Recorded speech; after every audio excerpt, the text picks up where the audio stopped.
আমি আপনাদের কথা একটা বলে যাচ্ছি, যদি কোনো অফিসার আপনাদের সাথে তুই তুকারি করে কথা বলে, তাকে ভদ্র ভাষায় বলবেন, স্যার আমি আপনাকে স্যার সম্বোধন করছি, আপনি আমাকে ভদ্র ভাষায় মানে সম্মান দিয়ে কথা বলুন। আর সে যদি মনে করে আমি বড় স্যার হয়ে গেছি, সাথে সাথে আপনিও বলবেন, হ্যাঁ তুই কি বলছিস বলতো, কি বললাম, কিছু হলে আমি বুঝে নেবো।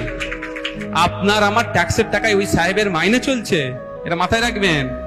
আপনার আমার ট্যাক্সের টাকায় ওই অফিসারের মাইনে চলছে, যে অফিসারটা আছে না, আপনার আমার ট্যাক্সের টাকাতে চলছে, এটা মাথায় রাখবেন।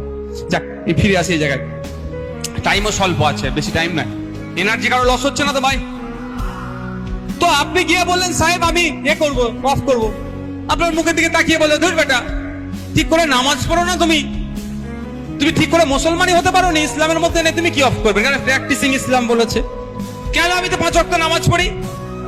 আমার বাপের বয়সী লোক যদি বলে, আর সবাই নামাজ পড়লে কি কপালে দাগ হয় ভাই? কপালে দাগ নেই ভাই, তুমি নামাজ পড়েছো কি তোমার কপালে দাগ নাই?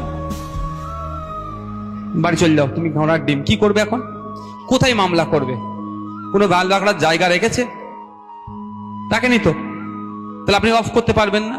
ঘরে গিয়ে 5 ওয়াক্ত নামাজ পড়েন, কিন্তু আমি ধরছি আপনাকে, কপালে ছিঁড়ে ছাড়ে গিয়ে আবার পরের সপ্তাহে গেছে।